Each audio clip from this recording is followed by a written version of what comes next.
Okay, let's see what our virtual engagement with Spiral Jetty looks like. So here is the Dia Art page for Spiral Jetty information. The work was donated by the Smith & Holt Foundation. So Dia now owns it. So here is an image with 3 individual people standing along the jetty, so you can kind of grasp just how large it is. There appears to be a 4th individual right here, if you can see the cursor moving. Some overview about the work, an introduction to why, some aerial documentation information, and rights and reproduction. So photographic material is copyright protected. However, it doesn't disclaim that photo and video activity is prohibited on the grounds. So some very clear visitor information. Dia is proud to be the owner and steward of Robert Smith and Spiral Jetty. Some leave no trace information. Guests are advised to bring weather appropriate clothing, no bathrooms, food, fresh water, nor fuel near the site. And then there is like a map on how to get to Spiral Jetty, or where Spiral Jetty is along the lake, the Great Salt Lake. Take I-15 north for 65 miles from Salt Lake City. And the road ends at a cul-de-sac parking lot directly above Spiral Jetty, so probably around here. Some information about the artist. So let's see if I can find it on Google Maps.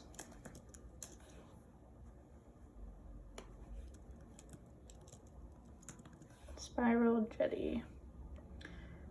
Great Salt Lake, Utah. Earthen sculpture in the Great Salt Lake. So according to this rendering of the map, there's the parking area, which I assume is a cul-de-sac, but the jetty looks like it is still on the land. If you zoom out, here's the Great Salt Lake. So here is Salt Lake City. So you drive up this road for 65 miles. That's I-15, and then somewhere along here you get to the parking area. So let's switch to satellite.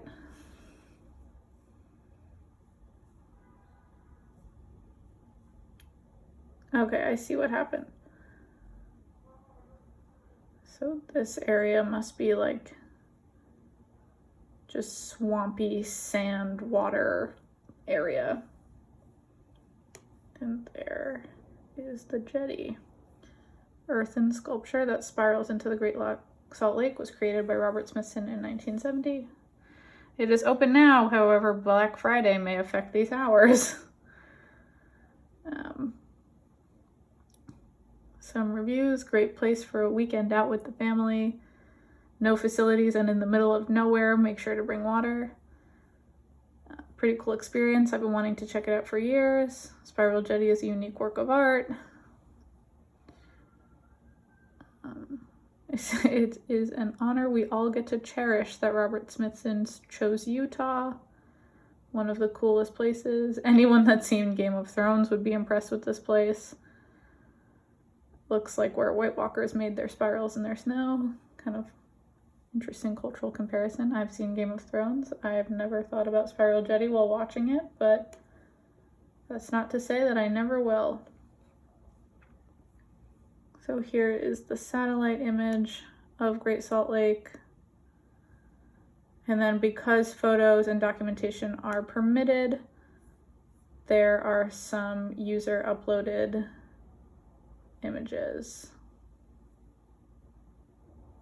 of what the experience looks like. So from a few different perspectives and a few different weather conditions, you can engage with what the jetty looks like. These are some very impressive images.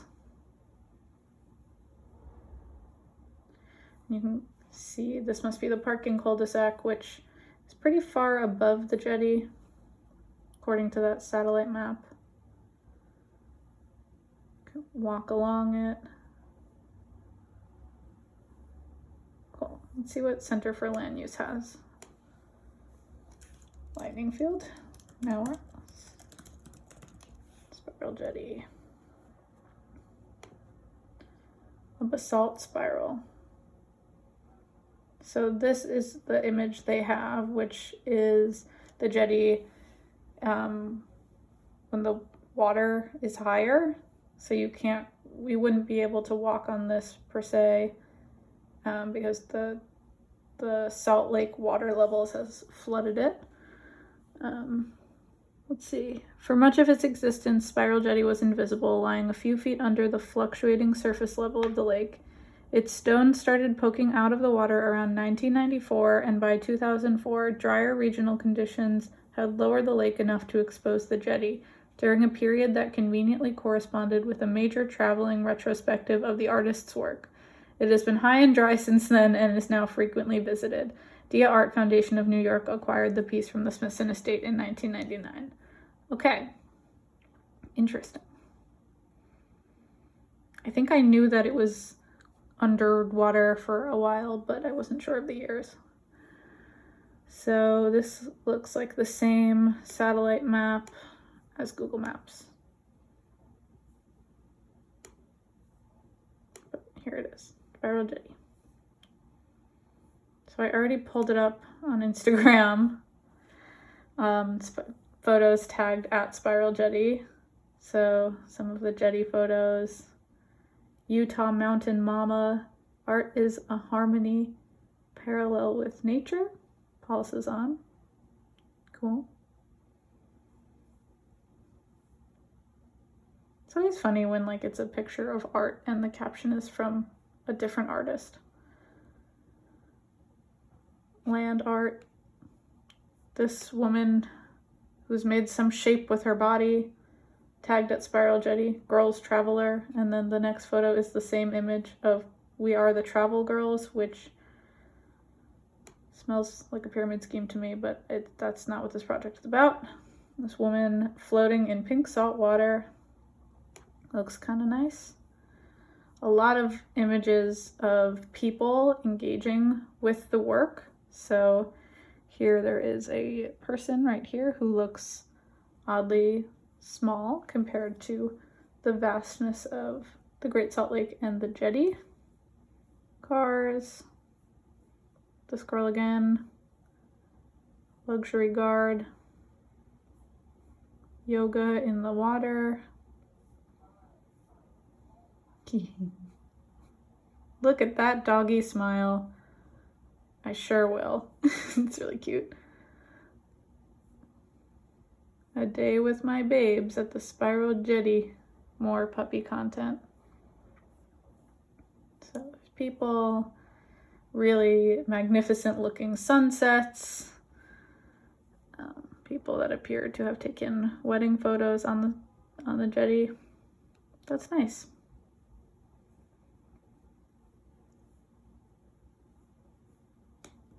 You can see the salt bubble foam water. That's a really accurate description of what that is. Selfie with the Spiral Jetty. If I ever go to the Spiral Jetty, I will take that exact image. And nobody can stop me. Except if images are copyrighted by then, and I'm not allowed to, but I'm not that worried about that. Lots of glamorous looking travel photos of people with Utah's mysterious spiral. Let's see if Google Images will let me. Spiral, that's not how you spell spiral. And I know that's the second time I've done this, but hopefully the typeface is too far away for you to have realized that. Okay, Robert Swisson's Spiral Jetty. Great Salt Lake, 50th anniversary. American Scientist. All very clear photos that allow me to understand what the jetty looks like from a variety of perspectives, all far away. But if we go back to the Instagram photos, they're a lot more close up, so I can like see that this person's feet are in the water. This person is in the water. We drove the long dirt road to see a man-made piece of art and found so much more. So these are, you know, pictures of the ground, pictures of people. You know, this is a person standing on spiral jetties, so you could kind of tell that she's equidistant from the edges of where the rocks are. But not so much on spiral jetty Google image search. Walking Miles at Spiral Jetty. It's blurry, but I hope Miles had a good day. So with a lot of abstract associative thinking, I can kind of start to feel what it might be like if I were to stand on the spiral jetty. It may help that I have been to Salt Lake City. I've been to Park City, Salt Lake City, so I know what the air feels like there. And if I dig deep enough into my memories, this was a very long time ago, I can kind of pull that forward and situate the experience of breathing that air with looking at these pictures, with kind of sizing myself up, if you will.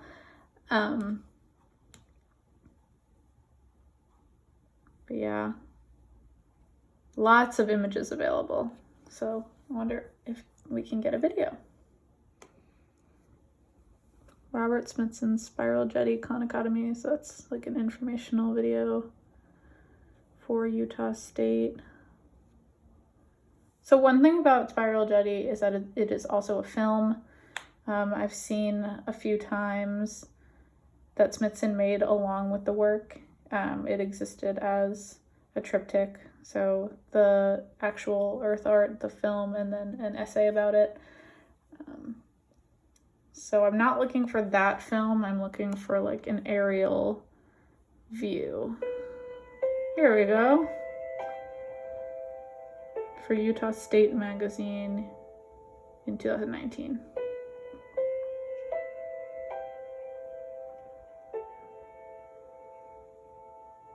It's making me a little dizzy, but that is okay. If you've ever seen the Spiral Jetty film, you'll know that that is part of the whole you know, land process, entropy feel of it all. My salt crystals I made in my bedroom lab didn't look that good. That is okay.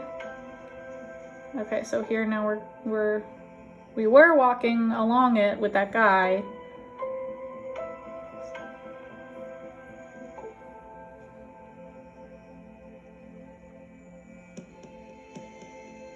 And let's see if we can fast forward to a person interacting with it in video time, but I don't think so. Look at those colors. It's beautiful.